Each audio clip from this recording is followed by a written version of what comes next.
الحمدللہ رب العالمین والصلاة والسلام على أشرف المرسلين سيدنا محمد وآله وصحبه أجمعين إلى يوم الدين. எல்லா புகழும் ஏக இறைவனுக்கே உரியது. சாந்தி சமாதானம் நபிமார்கள் மீதும் இறுதி நபியின் மீதும் நபித்தோழர்கள் மீதும் நம் அனைவர் மீதும் என்றென்றும் நிலவட்டுமாக. அன்புக்குரிய பெரியோர்களே, அஸ்ஸலாமு அலைக்கும் வரஹ்மத்துல்லாஹி வபரகாத். சென்ற உரையில் நயவஞ்சகம் என்ற தலைப்பில், நிஃபாக் என்ற தலைப்பில் சில கருத்துக்களை உங்களிடத்திலே நாம் சொன்னோம். அந்த உரை தொடர்கிறது. இதை பற்றி தான் சென்ற வாரம் பேசினோம். அவர்கள் எப்படியெல்லாம் இருப்பார்கள் என்று சொல்லுகிற போது, அவர்கள் பொய் பேசுவார்கள், அவர்கள் சுயநலவாதிகளாக இருப்பார்கள், அவர்கள் ஊருக்கு உபதேசம் செய்வார்கள், தங்கள் வாழ்க்கையில் பின்பற்ற மாட்டார்கள், தமது குறைகளை மறைத்து கொண்டு அடுத்தவனிடத்தில் குறை இருக்கிறதா என்று பார்ப்பார். அதே குறை இவன்கிட்ட இருக்கும், அதை பற்றி பேச மாட்டான். அடுத்தவன்கிட்ட குறை இருக்கா என்று பார்ப்பான். எல்லோரையும் திருப்திப்படுத்த எண்ணுவார்கள். தீமைகளை கொண்டால் கூட சகித்து கொண்டு எல்லாருக்கும் நல்ல பிள்ளையா இருக்குன்னு ஆசைப்படுவாங்க. உண்மையை சொல்ல மாட்டாங்க. முரண்பட்ட காரியங்களை செய்வார்கள். தொழுவும் செய்வார்கள், பொய்யும் பேசுவார்கள். முரண்பட்ட காரியங்களை செய்வார்கள். மயக்குவார்கள். அவருடைய பேச்சிலே ஒரு மயக்கம் இருக்கும். ஏமாற்றுவருடைய பேச்சிலே ஒரு மயக்கம் இருக்கும். மயக்குகின்ற பேச்சு பேசுவார்கள். அடுத்தவர்களை காட்டியும் கொடுப்பார்கள். இப்படி சில பண்புகளை சென்ற உரையிலே சொன்னோம். இப்போது அந்த அடுத்த பகுதிக்கு சொல்கிறோம். இந்த நயவஞ்சகரிடத்திலே காணப்படுகின்ற பண்புகள், குணங்கள் என்று பார்க்கிற போது, அவர்கள் எதிலுமே உறுதியாக இருக்க மாட்டார்கள். கொள்கையில் உறுதி உள்ளவன் தானே செயலில் உறுதியாக இருப்பான். கொள்கையே உறுதி இல்லைன்னா செயலில் எப்படி உறுதி வரும்? உறுதி வராது. பெருமானார் சொன்னார்கள், ஈமானுடைய நம்பிக்கை, இறை நம்பிக்கைக்குள்ள உதாரணம், அவன் ஒரு நாணல் செடியை போன்றவன். எவ்வளவு பலமாக காற்று அடித்தாலும் அந்த நாணல் செடி வளைந்து கொடுக்கும், மீண்டும் பழைய நிலைக்கு வந்துவிடும். அதே போல் ஒரு இறை நம்பிக்கையாளனுக்கு எவ்வளவு சோதனைகள் வந்தாலும் அவன் மீண்டும் பழைய நிலைக்கு வந்து விடுவான். ஆனால் ஒரு நயவஞ்சகனுக்குரிய உவமை, அவன் ஒரு தேவதாரு மரத்தை போன்றவன். ஒரே காற்றில் சாய்ந்து விடுகின்ற, முறிந்து விடுகின்ற மரத்தை போன்றவன். ஆக இந்த நயவஞ்சகர்கள், இவர்கள் உறுதியாக இருக்க மாட்டார்கள். அவங்களை நம்பி ஒரு வேலை செய்ய முடியாது. நீங்கள் அவங்களை நம்பி அவங்க பின்னால் எதுவுமே போக முடியாது. உறுதியாக இருக்க மாட்டார்கள். அல்லாஹ் உதாரணத்தின் மூலமாக சொல்கிறான், இவர்கள் சுவரில் சாய்த்தி வைக்கப்பட்ட மரங்களைப் போல்வர். சுவர்களிலே சாய்த்தி வைக்கப்பட்ட மரங்கள். ஒரு மரத்தை சுவரில் சாத்தி வச்சுருக்கோம். ஏதாவது ஒரு தட்டுனா அந்த மரம் கீழே விழுந்துவிடும். அந்த மரத்தை வைக்க வேண்டிய இடத்திலே, இப்படி ஒரு இடத்திலே வைத்தால் அது உறுதியாக இருக்கும். ஒரு ஜன்னலிலோ ஒரு கதவிலோ வைத்தால் அதனால் பயனுண்டு. ஆனால் அதை வெட்டி ஒரு சுவரிலே சாத்தி வைத்தால் அந்த மரத்திற்கு என்ன தன்மை உண்டோ அது போன்று தான் இவர்கள் இருப்பார்கள். இது ஒரு பண்பு. அடுத்தபடியாக அல்லாஹ் சொல்கிறான், இவர்கள் எதிலுமே ஒரு ஈடுபாடோடு ஒரு காரியத்தை செய்ய மாட்டார். அதிலே ஒரு லட்சிய பிடிப்போடு ஒரு காரியத்தை செய்ய மாட்டார். அல்லாஹ் சொல்கிறான், இந்த முனாஃபிக்கீன்கள் எப்படி நடந்து கொள்வார்கள் என்று இறைவன் சொல்கிறான். இவர்கள் தொழுகைக்காக எழுந்து நின்றால் சோம்பேறித்தனமாகவே எழுந்து நிற்பார்கள். ஒய்தா காமு இலசலாத்தி காமு குசாலா. தொழுகைக்காக எழுந்து நின்றால் இவர்கள் சோம்பேறிகளாகத்தான் இருப்பார்கள். யுராவுன் அன்னாஸ், இவர்கள் பிறருக்கு காண்பிப்பதற்காகவே தொழுவார்கள். இன்னும் அல்லாஹ்வை அதிகமாக நினைவு கூற மாட்டார்கள். ஆகவே இந்த நயவஞ்சனுடைய தொழுகை எப்படி இருக்குன்னா, ஒரு சோம்பேறித்தனம், எதுக்கோ தொழ வேண்டியிருக்கு வழி இல்லையே என்று தொழுபவர்கள், பிறருக்கு காண்பிப்பதற்காகவே தொழுபவர்கள், அல்லாஹ்வை அதிகமாக நினைவு கூறாதவர்கள். யாராவது தங்களை கவனிக்கிறாங்கன்னா நம்ம சுறுசுறுப்பாக தொழுவாங்க, ரொம்ப பக்தியாக தொழுவாங்க.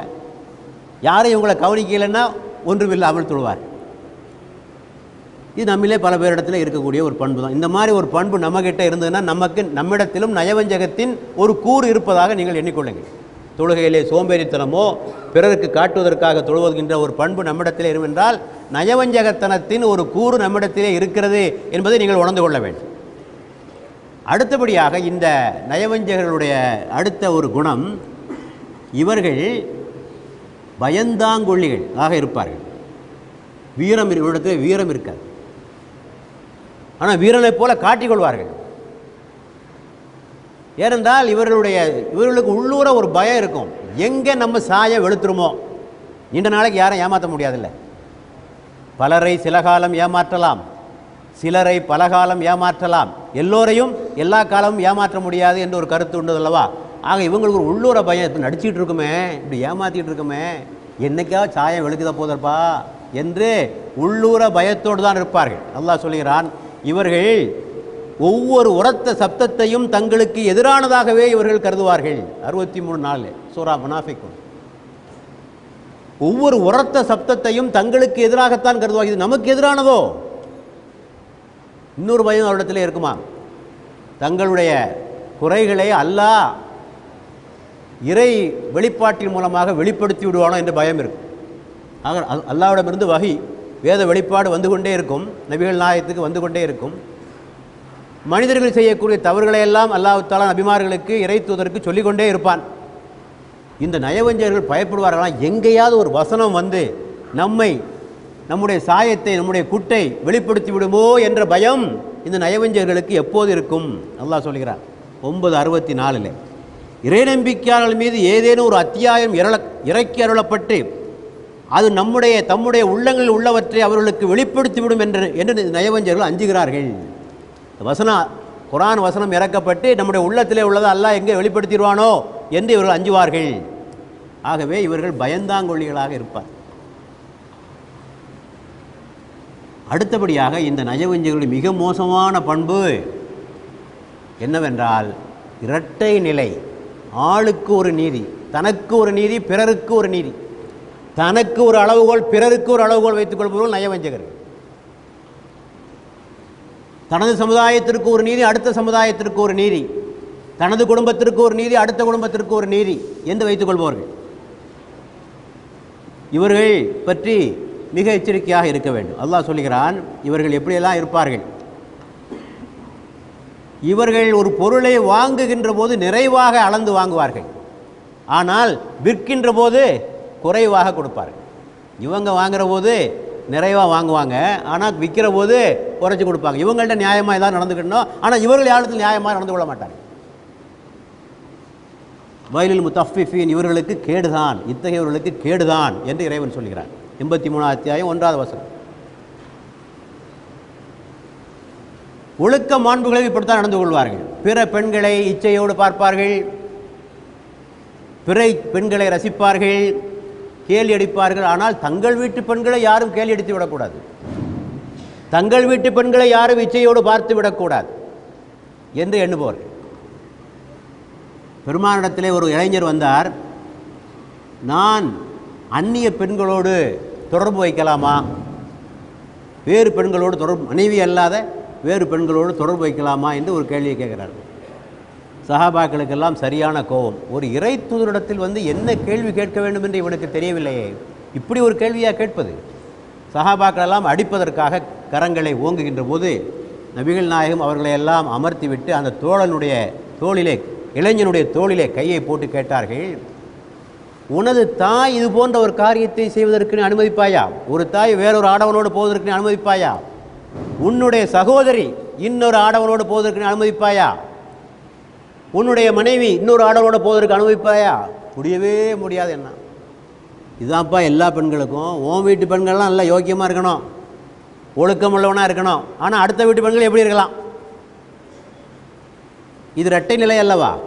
தனக்கு ஒரு நீதி, அடுத்தவனுக்கு ஒரு நீதி அல்லவா இது? இன்றைக்கு நாம் எல்லோரும் பலர் சினிமா பார்க்குறோம். சினிமாவில் என்ன நடக்கிறது? பெண்களை கொச்சைப்படுத்துகின்ற காரியம் நடக்கிறது. அரைகுறை ஆடையாக விட்டு ஆண்களோடு நெருங்கி பழகுகின்ற காட்சிகளும் புத்த காட்சிகளும் பார்த்து ரசிக்கிறோம். நமது வீட்டு பெண்களை அப்படி ஒரு காட்சியில் நடிப்பதற்கு தயாரா? உங்களுடைய சகோதரியை, உங்களுடைய மனைவி இது போன்ற ஒரு காட்சியில் நடிப்பதற்கு உங்களில் யாராவது தயாராக இருக்கிறீர்களா? அப்போ உங்கள் வீட்டு பெண்கள்லாம் யோக்கியமாக இருக்கணும். உங்கள் வீட்டு பெண்களை யாரும் ஏறெடுத்து பார்த்து விடக்கூடாது. உங்கள் வீட்டு பெண்களுடைய ஃபோட்டோக்களை கூட யாரும் பார்த்து விடக்கூடாது. ஆனால் உங்களை மகிழ்விப்பதற்கென்று ஒரு ஒழுக்கங்கெட்ட பெண்கள் கூட்டம் இருந்து கொண்டே இருக்க வேண்டும். அதை நீங்கள் திரையிலே பார்த்து ரசிப்பீர்கள். ஆக உனக்கு ஒரு நீதி, அடுத்தவனுக்கு ஒரு நீதி தானே இது? உன் வீட்டு பெண்கள் ஒழுக்கமாக இருக்கணும்னு விரும்பினால் உலகத்தில் உள்ள எல்லா பெண்களும் ஒழுக்கமாக இருக்க வேண்டும் என்று எண்ணுவதுதான் ஒரு இறை நம்பிக்கையாளனுடைய, ஒரு ஒழுக்கவாதியினுடைய அடையாளம். நயவஞ்சகருடைய குணம்தான் இது. எங்கள் வீட்டு பெண்கள்லாம் யோக்கியமாக இருக்கணும், அடுத்த வீட்டு பெண்களை பார்த்து நான் ரசிப்பேன். இது ஒரு நயவஞ்சகத்தினுடைய ஒரு கூறாக இருப்பதை நாம் பார்க்கிறோம். ஆக இது ஆளுக்கு ஒரு நீதி, உனக்கு ஒரு நீதி, ஆனால் அடுத்தவனுக்கு ஒரு நீதி. சில தத்துவங்களிலே பார்க்கிறோம், சில மதங்களிலே பார்க்கிறோம், ஒரே குற்றம் உயர் சாதிக்காரன் செய்தால் அதற்கு குறைந்த தண்டனை, தாழ்த்தப்பட்டவன் அதே குற்றத்தை செய்தால் அவனுக்கு அதிக தண்டனை இருக்கிறது. குற்றம் ஒன்றென்றால் தண்டனையும் ஒரே மாதிரியாகத்தானே இருக்க வேண்டும். அது என்ன சாதியின் அடிப்படையில் தண்டனையினுடைய அளவு மாறுவது? பெருமானாருடைய காலத்திலே ஒரு உயர் சாதி பெண், மக்தூம் குலத்தைச் சேர்ந்த ஒரு பெண் திருடுகிறாள். அவளுக்கு தண்டனை கொடுக்க வேண்டும் என்று முடிவு செய்யப்படுகிறது. அங்குள்ள குறைசி குலத்தவர்களெல்லாம் உயர் சாதி பெண்ணுக்கு தண்டனையா, அது எப்படி ஏற்றுக்கொள்ள முடியும் என்று பெருமானாருக்கு மிக நெருக்கமான உசாமா ரலியல்லாஹு அன்ஹு அவர்களை அனுப்பி ரசூலுல்லாஹ்ட்ட போய் கொஞ்சம் சிபாரிசு செய்யுங்க, அந்த பெண்ணை எப்படியாவது விடுதலை பண்ணிடுங்க. அந்த பெண்ணினுடைய பெயர் பாத்திமா. திருடிய அந்த பெண்ணுடைய பெயர் பாத்திமா. நபிகள் நாயகம் அவர்களுக்கு வந்ததே கோபம். முன் சென்ற சமுதாயங்கள் அழிந்து போனதற்கு காரணமே ஆளுக்கு ஒரு நீதி என்று வைத்துக் கொண்ட காரணத்தினாலே தான், ஒவ்வொரு சமூகத்திற்கும் ஒரு நீதி என்று வைத்துக் கொண்ட காரணத்தினாலே தான் முந்தைய சமுதாயங்கள் எல்லாம் அழிந்து போயின. நான் விடமாட்டேன், அந்த பெண்ணுக்கு தண்டனை கொடுத்தே தீர்வேன். ஒருவேளை என்னுடைய மகள் பாத்திமா திருடினாலும் நான் தண்டனை கொடுத்தே தீர்வேன். ஆக இதுதான் சரியான ஒரு அளவுகோலாக இருக்க முடியும். ஆக எல்லாவற்றிலுமே ஒரு தனக்கு ஒரு நீதி, அடுத்தவனுக்கு ஒரு நீதி என்று வைத்துக் கொள்கின்ற இந்த நயவஞ்சக போக்கினை நாம் உலகிலே பார்க்கிறோம். சாதாரண வாழ்க்கையிலே கூட பாருங்கள், நம்ம வீட்டுக்கு ஒரு வேலைக்காரன் வேணும்னா 1008 கேள்வி கேட்கிறோம். இதுக்கு முன்னால் எங்கே வேலை பார்த்த, யார்கிட்ட வேலை செஞ்ச, எத்தனை வருஷம் வேலை செஞ்ச, அந்த முதலாளியுடைய அட்ரஸை கொடு, எல்லாம் விசாரித்து தான் அவனை வேலையில் சேர்க்குறது. தப்பு ஒன்றும் கிடையாது. ஆனால் ஒரு நாட்டிற்கு தலைவராக ஆக வேண்டும் என்று சொன்னால் அவனை பற்றி எந்த விசாரணையும் கிடையாது. யாரை வேண்டுமானாலும் பதவியிலே அமர்த்துவது. அவன் ஊழல்வாதியாக இருப்பான், ஒழுக்கங்கெட்டவனாக இருப்பான், அதை பற்றியால் நமக்கு எந்த கவலையும் கிடையாது. இவங்க வீட்டுக்கு மட்டும் ஒழுக்கமுள்ள ஒரு வேலைக்காரன் வேண்டும். ஆனால் நாட்டையே ஆளுகின்றவனுக்கு எவனாக இருந்தாலும் சரிதான்.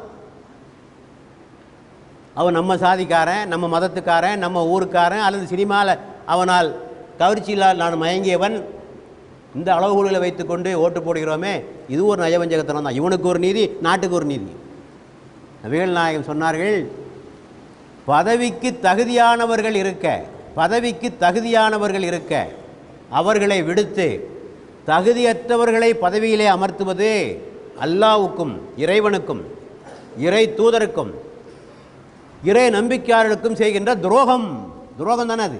நல்லவங்க இருக்கும்போது அவங்கள விட்டுட்டு தகுதி இல்லாதவர்களை பதவியிலே அமர்த்துவது என்பது ஒரு துரோகம், அது ஒரு நயவஞ்சகம்.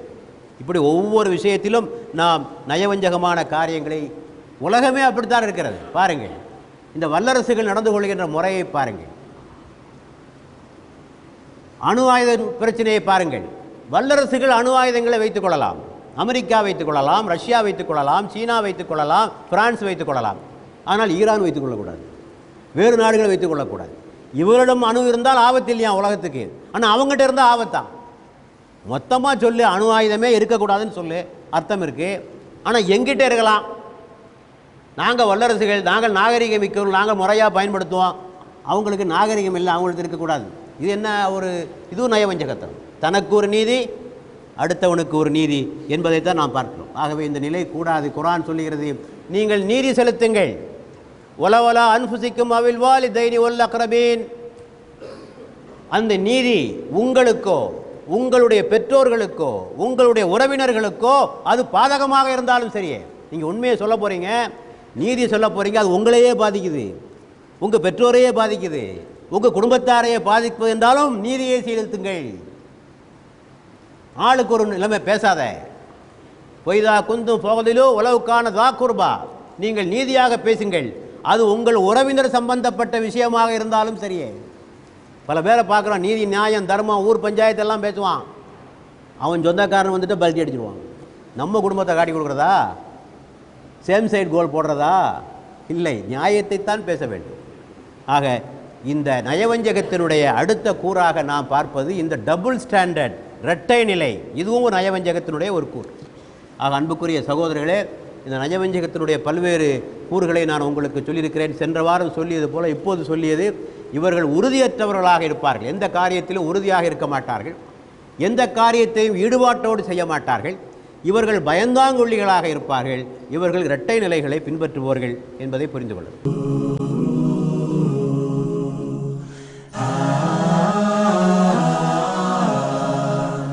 இப்போது இந்த நயவஞ்சகத்தனம் வராமல் இருப்பதற்கு நாம் எப்படியெல்லாம் நம்மை பாதுகாத்து கொள்ள வேண்டும் என்பதை பற்றி சில கருத்துக்களை சொல்லி உரையை நிறைவு செய்வோம். இது ஒரு மோசமான குணம் என்பதை நான் உங்களிடத்திலே சொல்லியிருக்கிறேன்.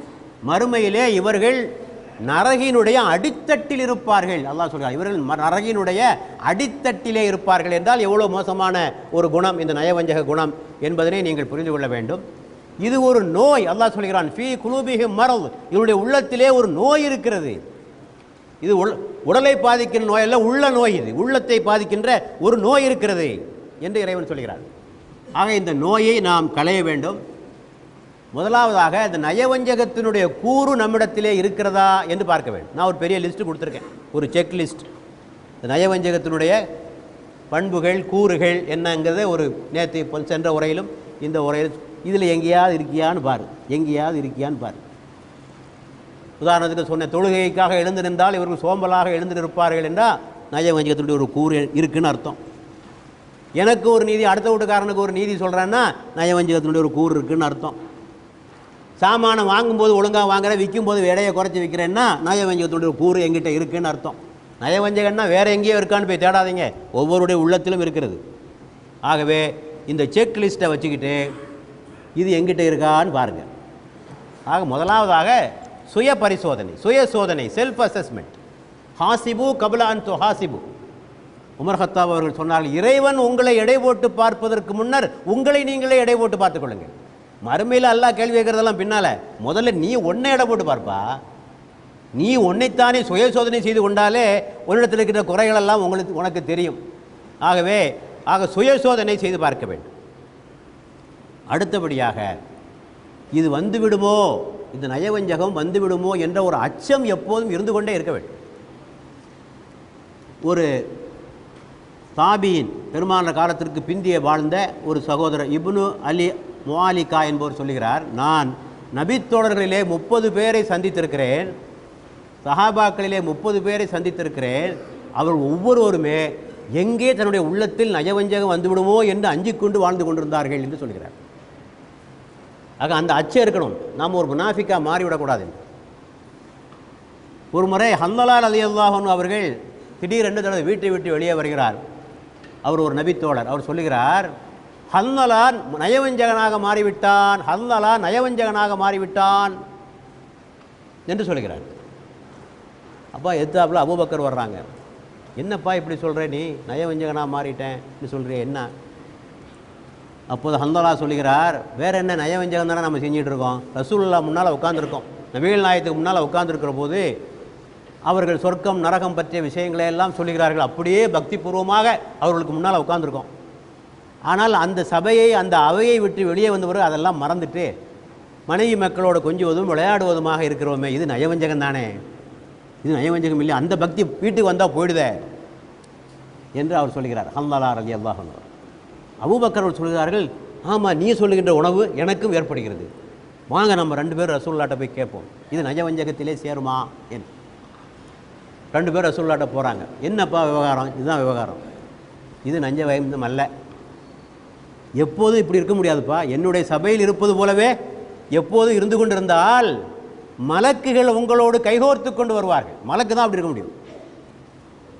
எனக்கு முன்னால் இருப்பது போலவே எப்போதும் நீங்கள் இருந்தால் மலக்குகள் தான் உங்களோடு கைகோர்த்து கொண்டு வருவார்கள். ஹன்லலாவே, இதுவும் வேண்டும், அதுவும் வேண்டும், இதுவும் வேண்டும், அதுவும் வேண்டும், என் முன்னால் இருக்கும் அந்த பக்தியும் வேண்டும், குடும்பத்துக்கு போகும் மகிழ்ச்சியாக இருக்கும், தப்பு கிடையாது, அதுவும் வேண்டும், இந்த வாழ்க்கைக்கு அதுவும் தேவை. ஆக இப்படி பயந்து வாழ்கிறாங்க இவ்வளோ பெரிய உத்தம சஹாபாக்கள், உத்தம இறை தோழர்கள், அபூபக்கர் சித்திக் அளவுக்கான உத்தம தோழர்கள் கூட தங்களுடைய உள்ளத்தில் இந்த நயவஞ்சகத்தினுடைய தன்மை வந்துவிடக்கூடாது என்ற அச்ச உணர்வோடு வாழ்வது. ஆக இந்த அச்சம் எப்போது நமக்கு இருந்து கொண்டே இருக்க வேண்டும் என்பதையும் நான் தெளிவாக புரிந்து கொள்ள வேண்டும். அடுத்தபடியாக நீங்கள் விளைவுகளை எண்ணி பார்க்க வேண்டும்.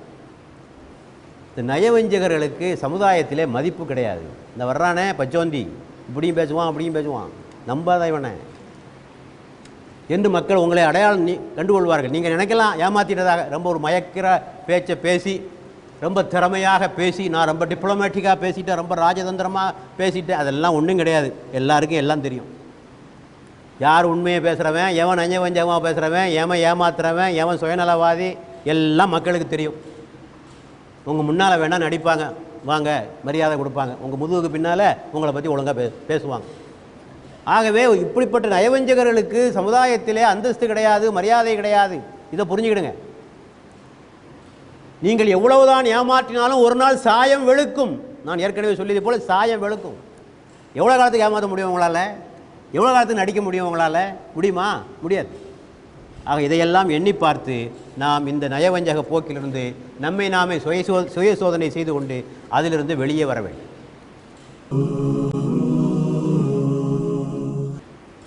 இனி சமுதாயம் செய்ய வேண்டிய கடமை என்ன? இத்தகைய நயவஞ்சகர்களை குறித்து சமுதாயம் செய்ய வேண்டிய, சமூகம் செய்ய வேண்டிய கடமை என்று பார்க்கிற போது இவர்களை அடையாளம் கண்டுகொள்ள வேண்டும். இந்த நயவஞ்சகர்களை அடையாளம் கண்டுகொள்ள வேண்டும். அல்லாஹ் சொல்லுகிறான், இவர்கள் குழப்பவாதிகள், ஹுமுல் முஃப்ஸிதூன், இவர்கள் குழப்பவாதிகள். ஆனால் இவர்கள் சொல்லிக்கொள்வார்கள் நாங்கள் சீர்திருத்தவாதிகள் என்று சொல்லிக்கொள்வார்கள். ஆனால் உண்மையில் இவர்கள் குழப்பவாதிகள். ஆக உஷாராக இருக்கணும். கூட குறைய ஒருத்தன் பேசுகிறான், உங்களை ரொம்ப ஒருத்தன் புகழ்கிறான்னு வைங்க, ஏதோ பின்னால் இருக்குது. தேவைக்கு இல்லாமல் புகழ்கிறான், ரொம்ப உங்களுக்கு தூக்கி வச்சு பேசுகிறான், ரொம்ப மயக்கிற மாதிரி பேசுகிறான்னா ஏதோ பின்னால் இருக்குது. சோழியன் குடும்பி சும்மா ஒன்றும் ஆடாது. ஆகவே ஏதோ உள் விவகாரத்தை வைத்து கொண்டு தான் நம்மிடத்திலே வருகிறான் என்பதை நீங்கள் உஷாராக நீங்கள் இருக்க வேண்டும். அந்த துரோகிகளையும் அந்த சுயநலவாதிகளையும் நீங்கள் அடையாளம் கண்டுகொள்ள வேண்டும். அடையாளம் கண்டுகொண்டு அவர்களுக்கு பொறுப்புகளை கொடுக்கக்கூடாது. இத்தகைய நயவஞ்சகவாதிகளை எந்த பதவிகளிலும் அமர்த்தாதீர்கள். உஷாராக இருங்க. கவுத்திட்டு போயிடுவான். நிர்வாகத்தையோ அமைப்பையோ மஸ்ஜிதையோ அல்லது வேறு முறைகளையோ இவர்கள் சுயநல நோக்கோடு இவர்கள் காரியங்களை ஆற்றிக் கொண்டிருக்கிறார்கள். ஆகவே இவரிடத்தில் நீங்கள் பொறுப்பை ஒப்படைத்தால் சமுதாயத்திற்கு மிக பெரும் கேடுகளை உண்டு பண்ணுவார்கள். ஆக சமுதாயம் இவர்களை குறித்து எச்சரிக்கையாக இருக்க வேண்டும். அடுத்தபடியாக அவர்களுக்கு நெருக்கமாக இருக்காங்களே, அவங்க கொஞ்சம் சுட்டி காட்டணும். இதாப்பா நீ நடிக்கிறதெல்லாம் உலகத்துக்கு தெரியும்ப்பா, நீ பெருசாக ஒன்று ஏமாற்றினா நினச்சிக்கிட்டு இருக்காத, எல்லாருக்கும் எல்லாம் தெரியுது, விட்டுரு, இது நல்லா இல்லை, இந்த மாதிரி எல்லாம் பேசிக்கிட்டு அலையாத, நீ பெரிய ஆளை நினச்சிக்கிட்டு இருக்க, ஊரெல்லாம் ஒன்று நம்பிட்டு தான் நினச்சிட்டு இருக்கியோ, எல்லாத்துக்கும் எல்லாம் தெரியும் என்று சம்பந்தப்பட்டவர்கள் சுட்டி காட்ட வேண்டும். நெருக்கமாக சுட்டி காட்டலாம். இல்லை, நம்மிடத்திலே உள்ள ஒரு பெரிய குறை என்னவென்று சொன்னார், ஒருவரிடத்தில் இருக்கின்ற குறையை ஊரெல்லாம் தம்பட்டம் அடிப்போம், ஊரெல்லாம் பேசுவோம், அவங்ககிட்ட மட்டும் சொல்ல மாட்டோம். சரி, தூரமாக இருக்கிறவங்க கொஞ்சம் சொல்கிறது சிரமம்தான் இல்லையா? நெருக்கமானவர்களாக சொல்லலாம். இல்லை, அவனுக்கு நெருங்கி பழகுபவர்கள், அவனுடைய நண்பர்கள், அவனுடைய உறவினர்கள், அவர்களாக எடுத்து சொல்லலாம். இல்லை, இது வேண்டாம் பயன். ஆக இப்படி அவர்கள் தங்களையும் திருத்திக் கொள்ள வேண்டும், மற்றவர்களையும் அவர்களை திருத்துவதற்கு முயற்சி செய்ய வேண்டும். இவ்வாறு இந்த நயவஞ்சகத்தை நம்முடைய உள்ளத்திலிருந்து நாம் அகற்றக்கூடியவர்களாக இருக்க வேண்டும். ஆக அல்லாஹ்விடத்திலே நாம் துஆ செய்ய வேண்டும், இறைவா என்னுடைய உள்ளத்திலே இந்த நயவஞ்சகத்தை தந்துவிடாது, இந்த நயவஞ்சக குணம் என்னுடைய உள்ளத்திலே வராதவாறு இறைவா எங்களை பாதுகாத்துக் கொள்வாயா. அதே போல நயவஞ்சலிலிருந்து எங்களை பாதுகாப்பாயா.